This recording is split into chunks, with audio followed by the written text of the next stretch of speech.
Well, hi everybody. Welcome back to the Duff Athletics Center here on the campus of the University of Southern Mississippi, and it's our pleasure to have with us the Director of Athletics here at Southern Miss, Bill McGillis, for another one of our sit-down conversations to get you up to date on all the exciting things that are happening with Southern Miss Athletics. And Bill, almost too many things to talk about. This is the time of the year where there's so much going on, and there have been so many wonderful things happening, terrific things happening around athletics.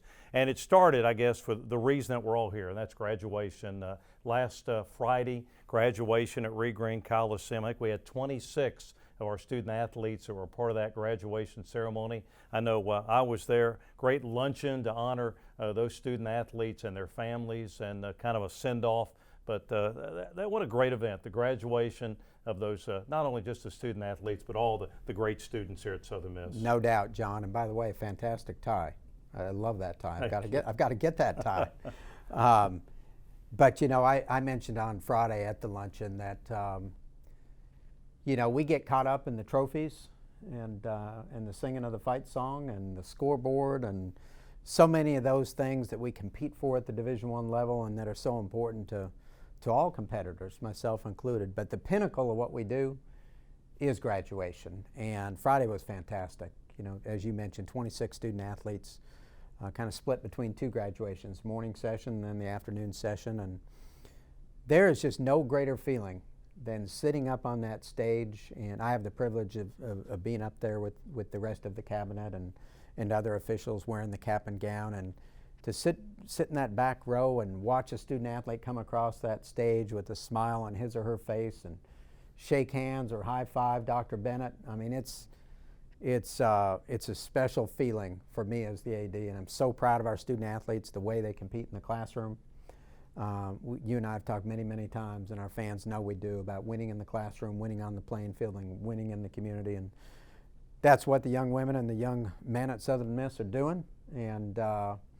And it's neat to have the luncheon that we started a few years ago right between the two graduation sessions. And we had with family members about 180 to 190 folks at our luncheon at the Thad Cochran Center Friday. And it was really neat to recognize each one of the student athletes, albeit fairly briefly, but to call them out by name and to honor them with our senior award, John, which is actually a ring, a custom ring that we have made.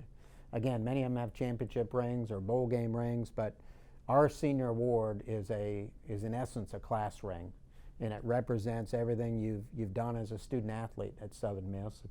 It's got the USM brand on it. It's customized to the student. It's got their sport and their level of achievement, their academic program, and handing this out is such an honor for me, and it felt really good on Friday to be able to do that 26 times. You know what I like? Your message, part of your message I like when you're talking to the families and to the student athletes, and I'm a parent, you're a parent, people that are parents can identify with this, is you talk about how you thank the parents for letting us take care of their sons or daughters over a 2 or 4 or 3 year period, whatever the case may be. And I know as a parent, that would mean a lot to me that the athletic director cares enough to let us take your kids, and we're going to take care of them just like they were at home with you. Well, you're right, and you and I have both done it. When you drop off a son or a daughter at college, you are entrusting that young person with a group of people wherever they go. And when I visit with prospective student athletes and their families on the front end, I talk about how they're going to be cared for while here. I talk about the sense of community at Southern Miss and everything we stand for in terms of winning in the classroom, winning on the playing field, and winning in the community. And I talk about our expectations of them as student athletes. I talk about our aspirations for them. And so to then get to the finish line, I do think it's important to thank the moms and dads and grandpas and grandmas and guardians and those that have entrusted their daughter or son with us. And so I like to do that. And I'll tell you what, while every experience here is not perfect, certainly, because of playing time and injury, perhaps a coaching change or two in some cases, as our football players experienced, by and large, virtually every single student athlete I visit with at the end of their time here had a great experience at Southern Miss. And that speaks to just the place and the people more than anything else. I always tell them on the front end when they're making a decision on where to go, just my opinion, and I tell them that I put on both my parent hat and my AD hat when I'm visiting with them, and I don't put a hard sell on. I always tell them, in my opinion, there's nothing more important than who you play with and who you play for the next 4 or 5 years of your life, and that's what they're going to remember 10 years, 15, 20 years down the road. More than a banner, more than a particular game, are those relationships. And our aspirations for our student athletes are that they leave here with a degree, a great education, a ring on their finger, whether it's a championship ring or that senior ring, and a lifetime of great memories and great relationships. And those things are happening at Southern Miss, and we should all be proud of that. Everyone who's involved at the university, the faculty, the staff, our alumni who are involved, and so many others. I think the last time we did one of these was right around Football National Signing Day. Now, spring practice is over, spring football game is over, had a very successful spring football game, very successful Eagle Fest. So I guess my question would be more than about that, about the transition between Jay Hobson or between Todd Monken and now Jay Hobson taking over. Talk about, in your opinion, how that has gone. I think it's been a virtually seamless transition. I think it's been fantastic. And that's first and foremost a credit to Jay Hobson. The kind of person he is, the kind of coach he is. He and I have, visited many times. We've traveled the skies and the highways together, so we've had a chance to talk about a lot of things in the last few weeks. And I think some of the things that have made that transition go so well. 3 things that come immediately to mind. First is just Jay, his ability as a head coach, the fact he had ran a spring ball himself 3 times in 4 years at Alcorn State, and so he's a veteran head coach. He wasn't learning on the job. With that, he also had the experience at Southern Miss. He's been on those practice fields. He's been in the Rock. He's been in that locker room. He knows Patrick Stewart, the equipment manager. He knows Jack Duggan, knows you. All those kinds of things came naturally to him. And so I think that really was the catalyst. In addition to that, 2 other important things, I think. Zach Woodfin and his staff, and the fact that we did not have a transition in strength coaches, I think really contributed to our success this spring. Our players entered the winter with great confidence in Zach Woodfin, his program, and that of his staff. And hearing that same voice all winter and spring, I think was really beneficial. He's a tremendous coach. But there was no change in philosophy, no change in overhauling all the equipment and those kinds of things, although, as you know, we made some great upgrades to the facilities, which we can talk about again. And then finally, we have a lot of veteran players. You have a likely 4-year starter at quarterback and a lot of veterans on the line of scrimmage and other key positions that I think really contributed a sense of calmness to the spring, and I think our players have adapted extremely well to the new coaching staff, and I think that staff has come together very well. Jay only brought with him 2 on-field coaches from Alcorn State. He kept 2 coaches, in Coach Wozniak and Coach Pollard, and then 5 others that came from various programs around the country, high school and college. So I was interested to see how they all came together, and very pleased with that as well.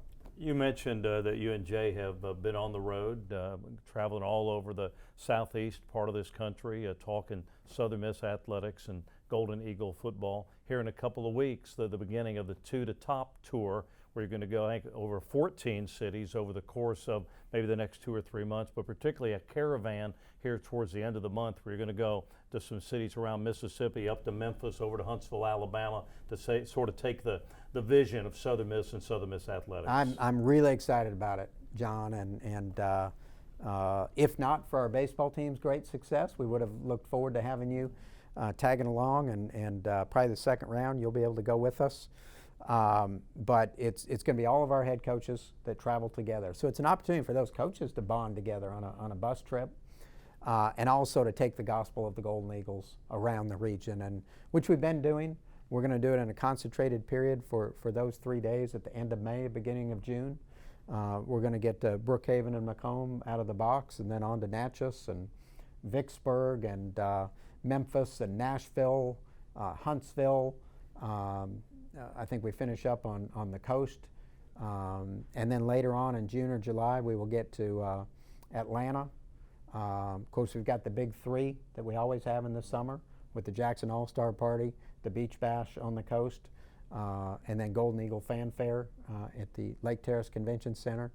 But we're going to mix some others in between. And so any of our fans out there in any region that we can reasonably get to, if they're not on that initial list that can be found on our website, just give us a call and let us know. And we'll get some coaches and some representatives up to see you. We'd love to do it. And we've got a great story to tell. And but Jay's excited, Doc Sadler's excited. And you know, I'm really excited for Doc because he's gone through the challenge of the last couple of years. And really a lot of our fans haven't had a chance to get to know Doc well. And as you know, he's such a, I mean, he's a fantastic coach, but he's such a funny guy. I mean, great personality. People who know him really enjoy being around him. But we'll have Wendy Hogue, who's had great success in softball, and Joy, and so many others. Probably the only one that'll have to sit out early is Coach Barry, because of the regionals and super regionals, and hopefully beyond. But we're going to go to some great places, and we'll actually be in Texas this week, in Houston and Dallas, but that 3-day window of being together on a bus and touring as if we're rock stars is going to be fun. And shout out to Mitch Williams, who's going to pinch hit for you, John, in those first couple days. As you know, Mitch has done a great job with the Fellowship of Christian Athletes here in the Pine Belt, and noted MC himself. And it'll be fun to have Mitch out introducing our coaches too. All right, you talked baseball a minute ago. You mentioned Coach Scott Berry. What an exciting time it's been for Golden Eagle baseball. Today, find out we're 13th in the country in one of the national polls. Conference USA earlier this year was rated as high as the number 3 conference in the country. I think it's now number 4 or 5. Yep. We got the Conference USA tournament coming up May 25th through the 29th, again at Pete Taylor Park. A real great possibility of this team being in a regional, maybe even a regional here at Pete Taylor Park. So a lot of excitement surrounding the baseball program right now. Yeah, and we have so much momentum across the board. But I think baseball's a sport here that just lifts everybody up, John, and I'm so happy for our fans who have been so supportive of our baseball program, so invested year in and year out in the top 25 in the nation in attendance. And you know, they've created an environment at the Pete over the last couple of decades that, you know, is as great an environment as there is in college baseball, and it's really, really special. So I'm very happy for our fans who haven't had the chance to experience the postseason success or participation the last few years to have that opportunity again. It's going to be very, very exciting. Our team has been so consistent from start to finish, and as happy as I am for Golden Eagles everywhere, I couldn't be happier for a group of young men and a coaching staff more so than this one.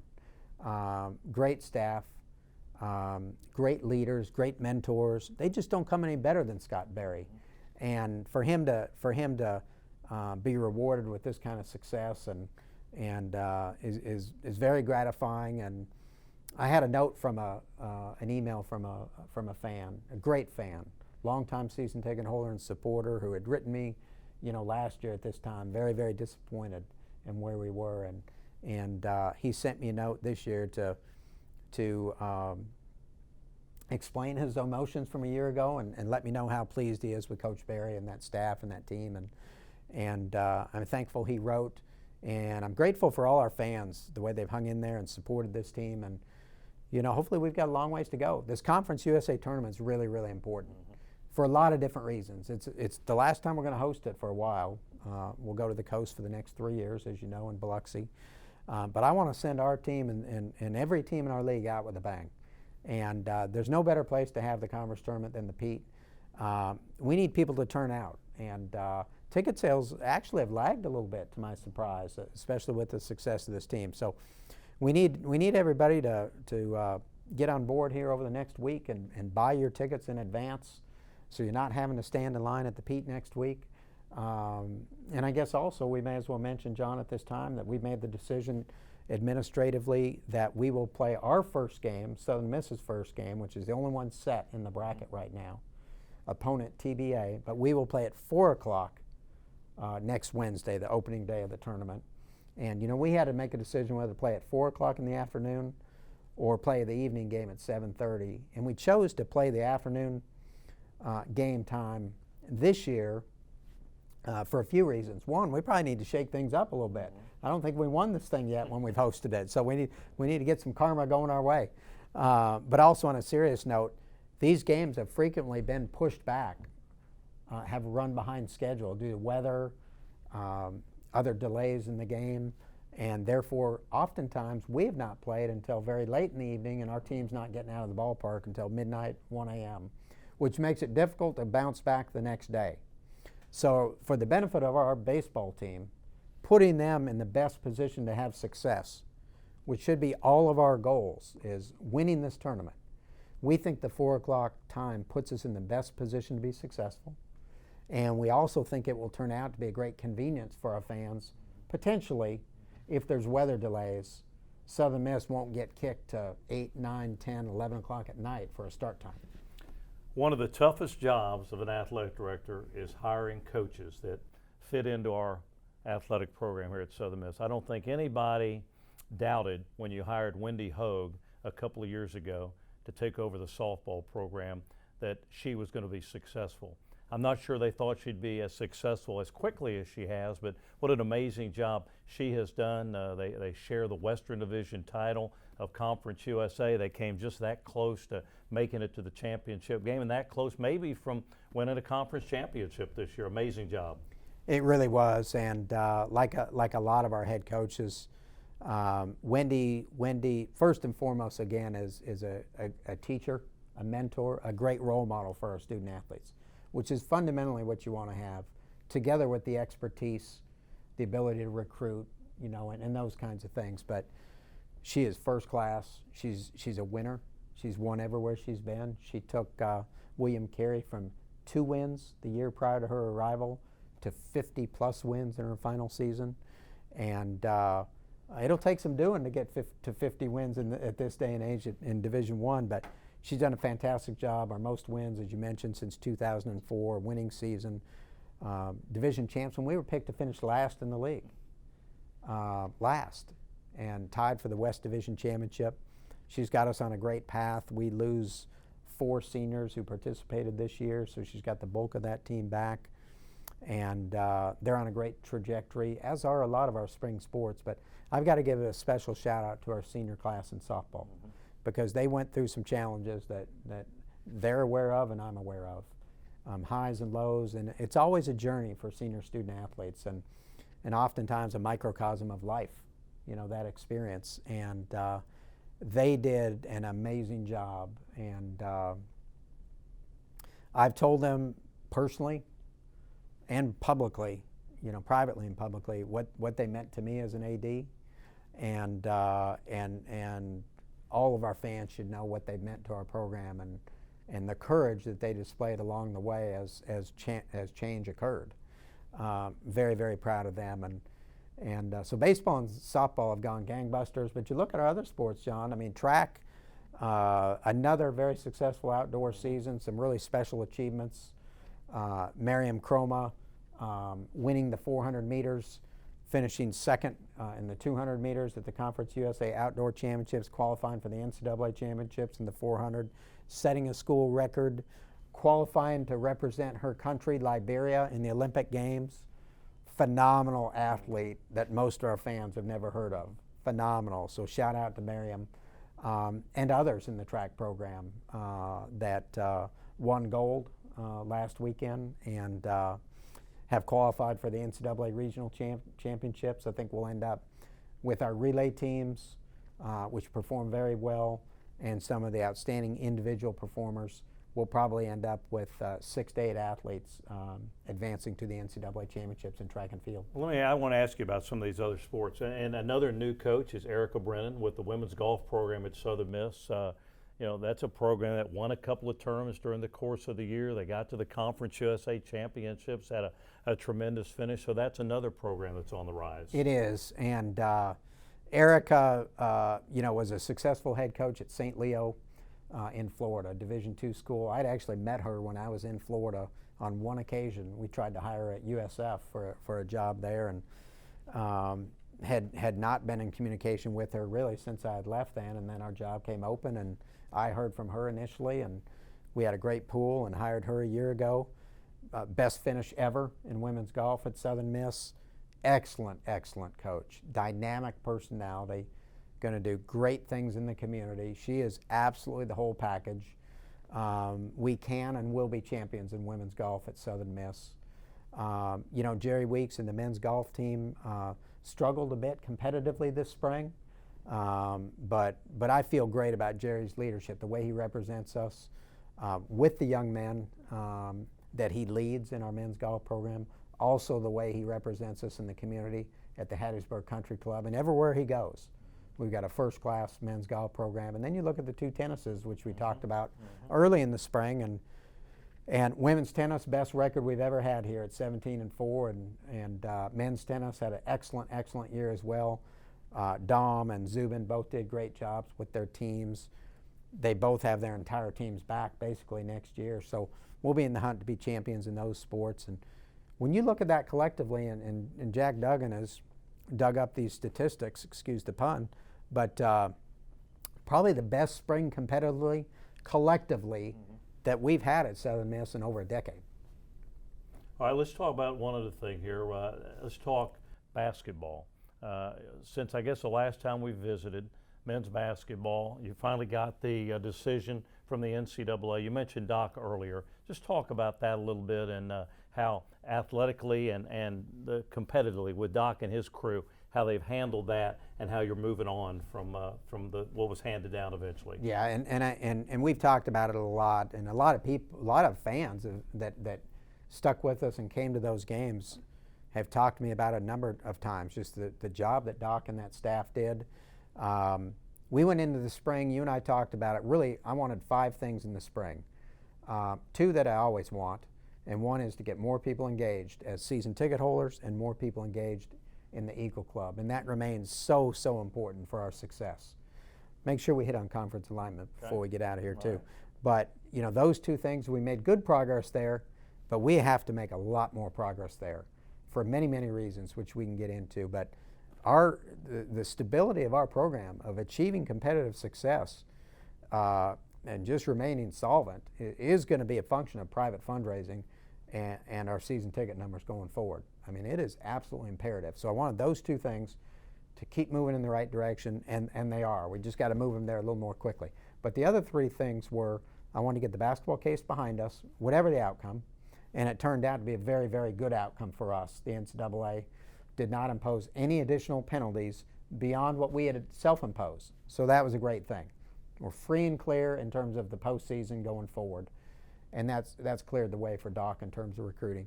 And then secondly, I wanted the football transition to go well, and thirdly, I wanted baseball to get back to a regional because I knew that would lift everybody up in our community. So all those things have occurred, but on that basketball front, it was a tough task to recruit over the last 2 years, given those circumstances and the uncertainty. But that staff persevered. The young men in the program kept trucking along and competed hard every time out. I think Doc said with 1 or 2 exceptions, he thought they just battled wire to wire, and I did as well. So very proud of them. He's actively involved in recruiting good players right now. We've got a good core group back. Our future in men's basketball is bright. It'll take a bit of time to rebuild the program and to get back to a highly competitive level. But I feel good about next season. I feel very good about beyond. All right, this is the time of year where it seems like every time you pick up the paper, you get on the internet, there's all this talk about conference realignment and changes and things like that.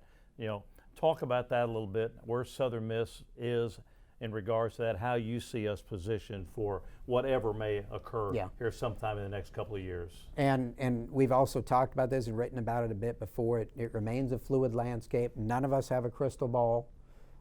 Certainly we keep apprised of the landscape through conversations with conference commissioners, other athletic directors within Conference USA, but as or more importantly throughout the country. And so all of that continues to go on. It's no secret that any movement that occurs in the Big 12 is likely to trigger a domino effect, if there is movement. I think it's also well documented that there's not consensus within the Big 12 as to whether to expand or not at this time. But I think over the course of the summer, those presidents and those athletic directors in that league will make that decision. If that league does not expand, I do not foresee short-term change in any conference in the country. That doesn't mean it won't occur 5 years, 7 years, 9 years. And it could certainly occur at any moment, as we've seen, history has proven. But if there's not change in the Big 12, I don't see a domino effect. If there is change, then I think the Big 12 could go, any number of ways. They could certainly go west for a team or two. They could certainly look to the American Athletic Conference. And certainly, my view has always been that Conference USA is not necessarily our destination. It is our home. And what we must do is be champions in the league that we're in. That's the single most important thing we can do, is be great again. And we're on a path to doing that. We restored football in a pretty timely fashion to a highly competitive level. We're likely going to be picked to win Conference USA. Got to go out and do it, but we're now well positioned again in football. We have a story to tell of 100 years of success in intercollegiate athletics here. Facilities in good shape and more coming, and we can end on that when we get to it, John. But we need across-the-board success. We need to continue to have the academic success that we're having, and this will be the 9th straight year that our overall GPA of Southern Miss student athletes has gone up. It's an incredible trend, and we got to keep doing that, keep doing the right things in the community as we have, enhance the brand of our program, and tell the story. We got to win on the field, do the right things, and then tell the story effectively, which we're doing at the university in the right channels to the right people, and our fan base can continue to tell the great story as well. Certainly the American Athletic Conference is a place where a lot of our former rivals who were in Conference USA or other conferences before that now reside. But we'll just see how those things play out. We'll be aggressive and informative. But first and foremost, we just got to keep doing great things at Southern Miss. Before we wrap up, you mentioned facilities, and of course I know you that you're always going to stay on top of things and keep us positioned for whatever changes in the college athletic landscape. And one of those, as you mentioned, is facilities. And the project that's going on right now in this building is down in the football locker room. People go by, you'll see, construction people all over the place. So that's one of the things that's going on right now. It is, John. I'm very excited about that. We walked down this morning and walked through. Let me hit on the longer term and then the shorter term. First, in the longer term, just real quick on Reed Green Coliseum. I want to make sure our fans know we haven't forgot about Reed Green Coliseum. And every time I show up for graduation and sit in those bleachers or look up at the rafters and look at the video board that we don't have, I think about the Coliseum. It's front of mind for me. We'll keep working in 2016 to try to identify the right funding model to get that $35 to $40 million project off the ground at some point. Realistically, that's a 3, 4, 5 year project, and the first thing we've got to do is identify the right model for how to fund it, the right sources of funding, and we've started to work our way through that. We have a lot more work to do, and so that's not imminent, but I want to make sure our fans understand that remains very, very important, absolutely critical to our long-term success. And when we announced a year ago that feasibility study and shared the renderings of what that building could be, and my excitement level that day remains the same. My commitment as the AD to finding a way to do that remains the same. But that's more longer term. The shorter term, or what you mentioned, the weight room expansion, which is outstanding. We just, a week or two ago, put in some turf in there. We've replaced the floor, new equipment. We've expanded it by 25%. I was with Zach Woodfin this morning. He's very, very pleased with that facility. The last piece there is kind of adding some bling, the wow factor, which will come in terms of graphics. And we'll get that in there this summer. And then the locker room, went through that again this summer. We've got the preeminent locker manufacturer in the country building custom lockers for us in Dallas, Texas right now. aesthetically and functionally, that locker room will be as nice as any locker room in the country. That's how nice it's going to be. There may be some bigger. There's not going to be any better. Jay Hobson is going to have a huge asset in that locker room, and it's going to help provide our student athletes a great experience. The nutrition center will follow. We've got to clean some things up there in terms of fundraising. And then I remain so excited about the Bauer Academic Center. We've got to raise another probably $400,000 to $500,000 to get a shovel in the ground on the Bauer Academic Center. We are fundraising for that right now. And any of our fans that are interested in providing funds for the Bauer Academic Center, they don't need to wait on us. They can go to our website, they can call us, they can come see me, Brian Morrison, and we'll let them know how they can help support that project as well. But I think facility-wise, we're going to be in great shape when we get these done, John. All right, well, I know you're a busy man, and we've kept you probably longer than we needed to, but we always appreciate sitting down with you and finding out. I know the fans appreciate it, to hear some of the things that, hear it straight from you instead of reading it in the paper, hearing it on TV or radio, so we appreciate you doing that.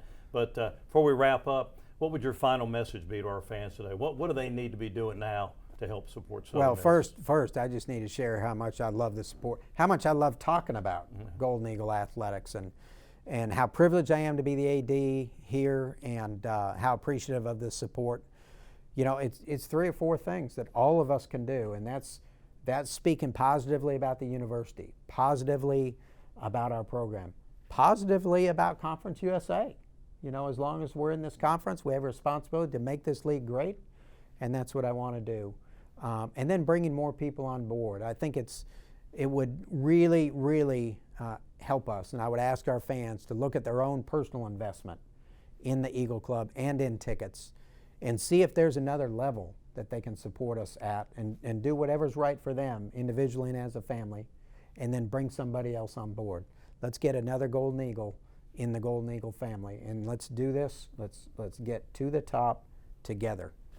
All right, well, I always keep this. It's funny, I pull this out. I travel all over the country, and I always pull that out and show it to people. And I don't know anybody else in the country who's got something quite like we have here at Southern Miss, to the top together. And as you say, winning in the community, winning in the playing field, winning in the classroom. Sounds like we're doing all that right now. Good stuff is happening. We've got momentum. All right, Bill, thanks as always for visiting with us, and we will see you next time. Our Director of Athletics, Bill McGillis, one of our meetings with him, we sit down, get some great stuff from him about what's going on here at Southern Miss. Thanks to everybody for tuning in, watching today. We'll see you at a Golden Eagle event very, very soon. Keep it up, and Southern Miss to the top.